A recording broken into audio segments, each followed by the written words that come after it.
Hello trainee and colleague, I'm Trainer Lex again, and that was Auto Star Delta circuit, and I'll be taking you through step by step. So in this circuit we need two push button, NC and NO, three contactors, and thermal overload relay, and also an MCB, a circuit breaker for protection of the control circuit as well.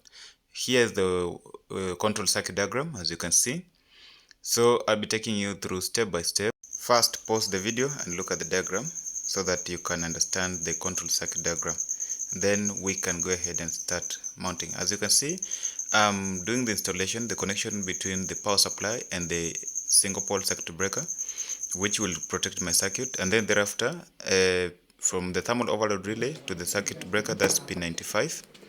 And then pin 96 of the thermal overload relay will connect to the NC push button. That's the stop button, the one you see in red.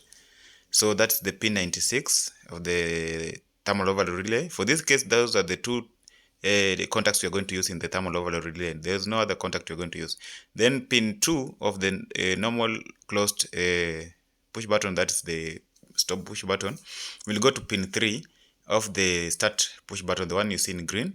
For this case, I'll terminate the pin 3 of the NO push button loosely, but I'll need to terminate it again with another holding cable that will come from normally open terminals of the main contact, that is pin 14. Let me take the pin 4 or the terminal 4 of the push button now to the A1 of the main contactor. That's A1 is the energy coil contacts of the main contactor. Then thereafter, we are going to return a cable, but through the normally open contacts. As you can see, those are contact 13 and 14 from the contactor. From here, you'll see three cables emanating. So one cable is from the start push button, another cable is going to the timer, and another cable is looping to the normally open contacts on the contactor. Now let's terminate the A2, that's the neutral, to the A2 of the main contactor. So in that case, the energy coils are complete. My thermal overload relay interlocks with the contactor. That's why you can see it so easy to do. But for your case, if you need cables to do that, kindly do so. Remember, we have three cables emanating from A1 of the main contactor. So the timer will take one cable, and that cable will go to the pin 55. In this case, I'm using a mechanical timer, delay timer. But let's first connect the holding cable from pin 14 back to pin 3 of start timer. And then let's do the test. Alright, it's working. Now let's lock the timer and see it work as well.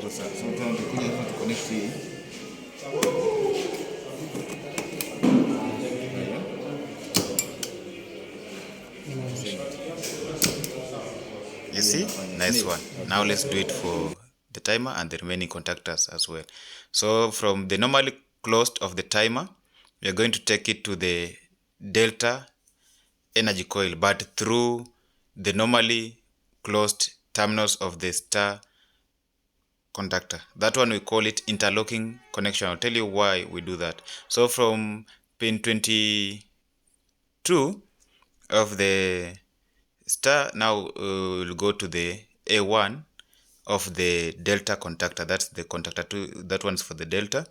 And then the other one now from the normally open contact of the timer will go to the star A1, but through delta contactor, that is contactor 2. That's why you're seeing the normally closed again terminals of the delta contactor now going to the A1 energy coil of contactor 3.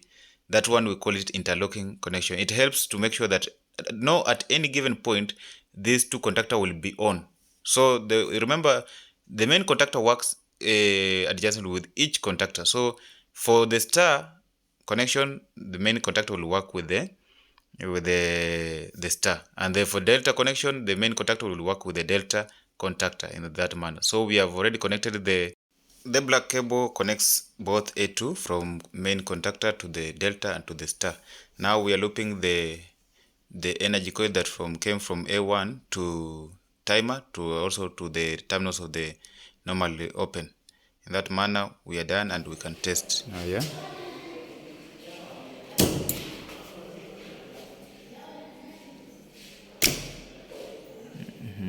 So I have set for 5 seconds delay. Is your control circuit working as mine? Then we are in the right track. How was it? Was it that easy? Let's do it down the power circuit. So easy, I'll take you step by step. Let's start. Do you have your cables ready? Then let's go. So in this case, I'm going to terminate the 3-phase power to the triple pole circuit breaker. And in this case, I'm using the red for red phase, yellow for yellow phase, and the green for the blue phase. And I'm going to do it for the triple pole circuit breaker. As you can see, I'm going to terminate the input of the triple circuit breaker. Then the output will go to the main contactor input, that is L1, L2, and L3 of the main contactor. Let's do it for the circuit breaker, and then thereafter I'll take you quickly on the other steps. So I'm just going to do this, terminate properly, and then the output of the circuit breaker to the input of the main contactor, and then loop the main contactor, same sequence, that's the red, yellow, and blue phase, to the delta contactor, that's the contactor number 2 you see there. And then the output of main contactor, that's contactor 1, will go to the thermal overload relay, that's which has we already done.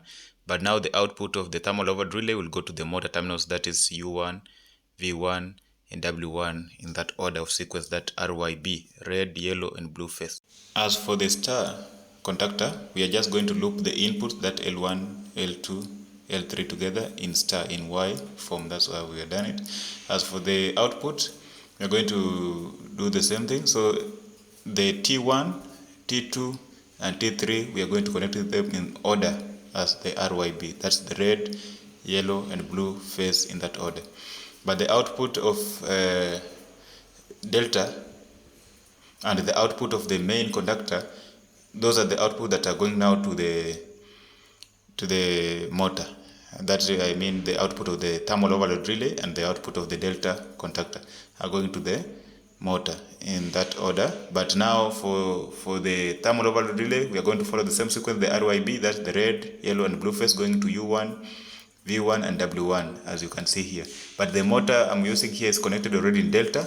That's why you can see the red and yellow and the green interchanging, because it's already delta.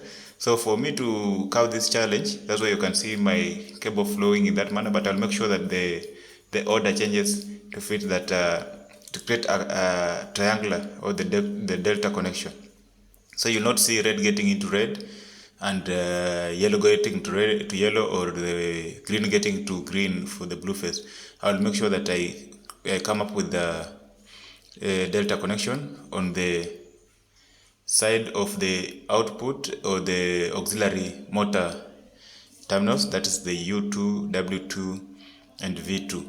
So I'm going to interchange so that the full connection, that's from U1 to V1, is interchanged in a way that my V1 is connecting with the U2, as you can see. So W1 is connecting with the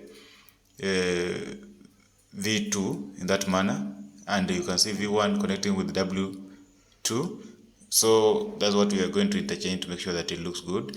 So the only problem with the star, I think, is on the motor terminal board or the motor terminal plate connection. That's why you need to be so keen. But the rest, the control and as well the 3 contactor, is so easy to install, as you have seen. Just make sure that everything runs smoothly as we have planned in the sequence. The only way we have to interchange the sequence is the connection to the motor plates. Let's test the full circuit now. Hata ina shida. Wow, it's working. Thank you for viewing.